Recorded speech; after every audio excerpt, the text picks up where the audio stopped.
رزق اللہ نے دینا ہے اور اللہ دے گا. رزق کے بارے میں پریشان نہ ہوا کریں کہ جی کہاں سے آئے گا. اللہ نے ذمہ لیا ہوا ہے. ایک مرتبہ ایک آدمی میرے پاس آیا, بہت اچھی پرسنالٹی تھی, لکھا پڑھا بندہ نظر آتا تھا, مگر زاروں قطار رونے بیٹھ گیا, آنسو ٹپ ٹپ گر رہے تھے. میں بھی پریشان ہوا کہ یہ بندہ بہت ہی دکھی ہے جو اتنا رو رہا ہے. خیر تھوڑی دیر کے بعد میں نے ان سے پوچھا کہ جی آپ بیٹھے رو ہی رہے ہیں, آپ کوئی بات کریں. اس نے کہا جی میں ایک گورنمنٹ آفیسر تھا اور ان دنوں گولڈن شیک ہینڈ والی ترتیب چلی تھی کہ گورنمنٹ کہتی تھی کہ جو بندہ اپنی ریٹائرمنٹ لے لے گا ہم اسے منافع بھی دے دیں گے اور وہ پھر کوئی اور کام کر کے اپنی زندگی گزارے.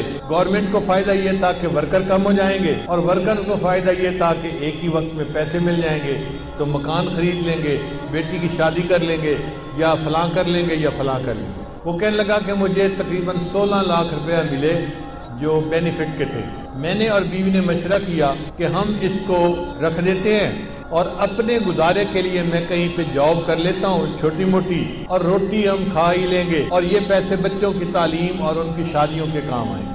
کہنے لگا کہ میرا ایک دوست تھا, میں نے کئی باتوں میں اس کو بھی بتا بیٹھا کہ مجھے گورنمنٹ سے 16 لاکھ ملے ہیں اور میں نے رکھ دیے ہیں. اب وہ بندہ میرے پیچھے پڑ گیا کہ ایک کاروبار ہے اور بڑا نفع ہے اس میں, بڑا فائدہ ہے اس میں, بڑا فائدہ ہے, اور اگر تم پیسہ لگاؤ تو محنت میں کروں گا اور تمہیں گھر بیٹھے بٹھائے پیسے مل جائیں گے. کہتا ہے کہ مجھے ڈر تھا کہ نہیں, تو میں اس کو نہ کرتا رہا.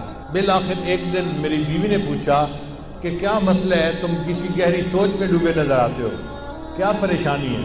تو میں نے اسے بتا دیا کہ میرا ایک دوست ہے وہ مجھے کاروبار کے لیے کہہ رہا ہے. بیوی نے مشورہ دیا کہ آپ ایسا کریں کہ اس کو 16 لاکھ نہ دیں, اس کو 8 لاکھ دے دیں اور دیکھیں 8 لاکھ کا وہ آپ کو کیا فائدہ دیتا ہے, پتہ چل جائے گا 1 سال میں. تو اگر نقصان ہونا ہوا تو آدھے پیسوں میں ہوگا, پورے پیسوں میں تو نہیں ہوگا نا. کہتا ہے مجھے بات اچھی لگی اور میں نے 8 لاکھ روپے اس بندے کو دے دیا. اس بندے نے کہا تھا جی آپ کو ہر مہینے 25-30 ہزار مل جایا کرے گا. اب ہر مہینے کی پہلی تاریخ کو وہ ہمارے گھر آ کے کیش یا چیک کو دے دیتا. میں نے ایک چھوٹی موٹی جاب شروع کر لی اور ہمارا گزارا بہت اچھا ہو گیا. 25-30 ہزار ادھر سے آ جاتے تھے, باقی ادھر سے مل جاتے تھے اور ہم آرام کی زندگی گزارے. 1 سال پورا اسی طرح گزر گیا. تو میری بیوی نے کہا کہ یہ تو بڑا اچھا کاروبار ہے کہ جس میں اتنے پیسے دینے سے ہمیں ہر مہینے اتنے پیسے مل جاتے ہیں. سال گزرا تو میرے دوست نے کہنا شروع کر دیا کاروبار تو بہت اچھا ہے لیکن ہم نے پیسے تھوڑے لگائے ہیں, اگر اور زیادہ لگا دیں تو اور نفع ہو جائے گا. میں نے بیوی کو بتایا, اس نے کہا ہم نے 1 سال آزمایا ہے, دیکھا ہے شریف آدمی ہے, اچھا آدمی ہے, وعدہ پورا کرتا ہے, تو آپ اس کو باقی بھی پیسے دے دیں. کہتے ہیں میں نے اس کو باقی 8 لاکھ بھی دے دیے. اب باقی 8 لاکھ دینے کی دیر تھی, اس نے تو نگاہیں بدل لی, فون میں بات کرنی چھوڑ دی. میں مصروف ہوں, ابھی کال نہیں لے سکتا, میں بعد میں کال کروں گا, میں یہ کروں گا, میں وہ کروں گا. اور جو ہر مہینے پیسے دیتا تھا وہ بھی اس نے ڈیلے کرنا شروع کر دیے. پہلی تاریخ کے پیسے 10 تاریخ کو دیے, پھر دوسرے مہینے اس نے 20 تاریخ کو پیسے دیے, اور تیسرے مہینے مہینہ ختم ہو گیا اور پیسے دیے ہی نہیں. اب میں نے اسے فون کیا, بھئی آپ ہر مہینے پیسے دیتے تھے تو ہمیں گھر میں خرچے میں تنگی ہو رہی ہے, آپ پیسے نہیں دیے اس مہینے. اور جی میں نے آپ سے بات کرنی ہے, میں 2 بندوں کو لا کے آپ سے بات کروں گا. اب بات اس نے کیا کی, اس نے کہا جی کہ مجھے تو کاروبار میں نقصان ہو گیا ہے اور 16 لاکھ کے 16 لاکھ ختم ہو گئے ہیں, تو میرے پاس تو پیسہ ہی نہیں آپ کو دینے کے لیے. اور جو بندے لے کے آیا تھا وہ بھی اسی کے سائز کے تھے, اسی طرح کے. وہ بھی مجھے سمجھانے لگے اور کہنے لگے کاروبار میں لاس بھی ہو جاتا ہے, پروفٹ بھی ہو جاتا ہے. اب آپ نے اگر 1 سال پروفٹ کھایا ہے تو لاس ہو گیا تو لاس کو بھی برداشت کر لو. کہنے لگا میں بڑا پریشان کہ میرے 16 لاکھ روپے ختم ہو گئے. کہتے ہیں اس سے میں مقدمہ تو کر نہیں سکتا تھا, نہ میں لڑ سکتا تھا, وہ لڑائی میں مقدمے میں مجھ سے زیادہ تیز تھا. لیکن مجھے گلٹ تھا اندر ایک میرے صدمہ تھا کہ یہ میرے بچوں کے لیے پیسے تھے, میں اس کو محفوظ رکھتا تو بچوں کی پڑھائی میں کام آتے, بچوں کی شادیوں میں کام آتے، میں نے بچوں کے پیسوں کو ضائع کر دیا، لہذا میں نے خود یہ غلطی کی۔ کہنے لگا کہ اب میرے اندر اتنا گلٹ ہے کہ بس ہر وقت آنسو بہتے رہتے ہیں اور مجھے سمجھ نہیں آتی کہ میں کیا کروں۔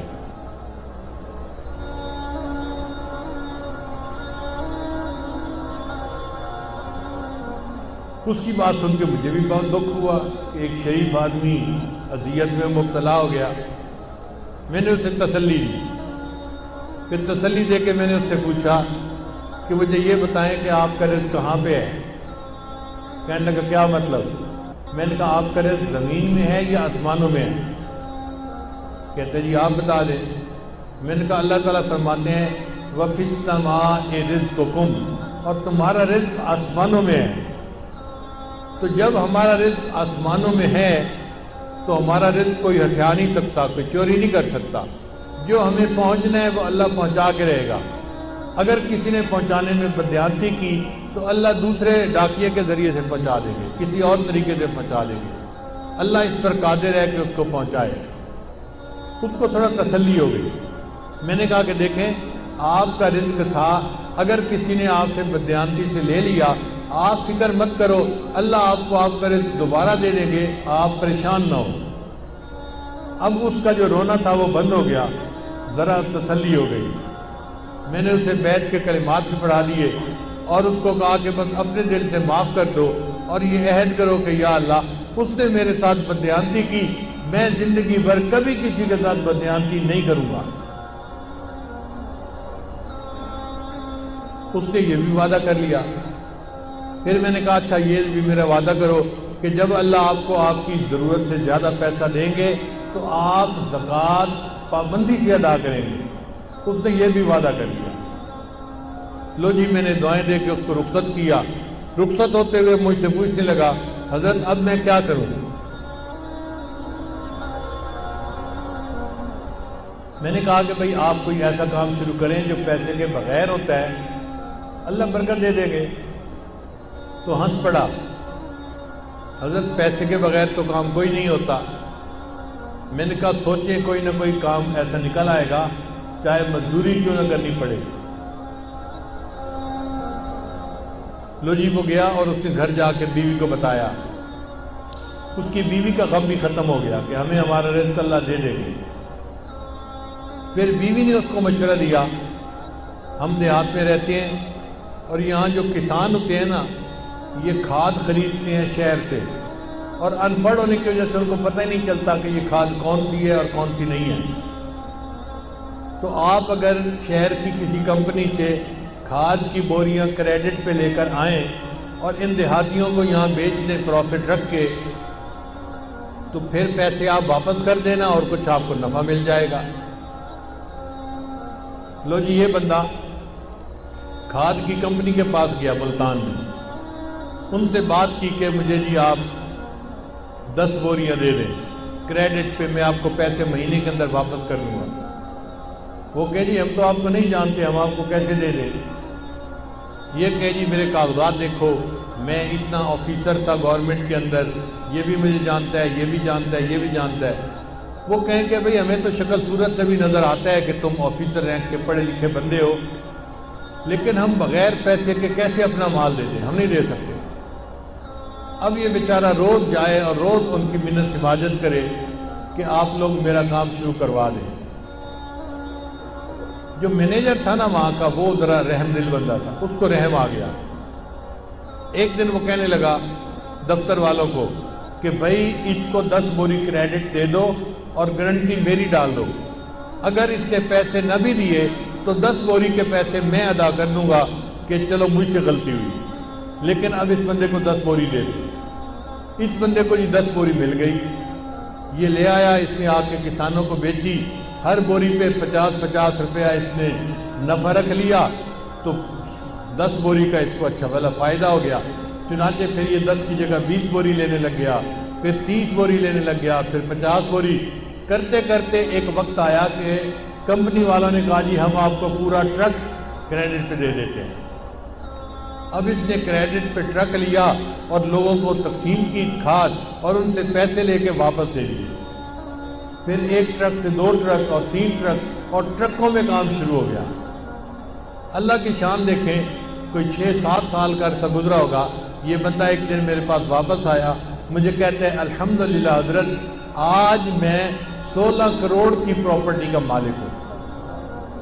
16 لاکھ اس کے ضائع ہوئے تھے، اللہ پہ توکل کی، اللہ نے برکت رزق میں ایسی دی کہ 16 کروڑ کی پراپرٹی کا وہ مالک بنے۔ تو ہم کیوں اس معاملے میں شک میں پڑیں یا اپنے دل میں حرام لگائیں؟ دل میں تسلی رکھیں، اللہ نے جو ہمیں دیا ہے وہ اللہ نے ہمیں پہنچا کے رہنا ہے۔ جب اللہ نے پہنچا کے رہنا ہے تو ہم حرام کی طرف کیوں ہاتھ بڑھائیں؟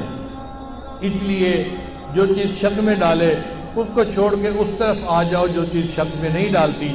اللہ تعالی ہمیں ایسے صاف پاک معاملات کرنے کی توفیق عطا فرمائے۔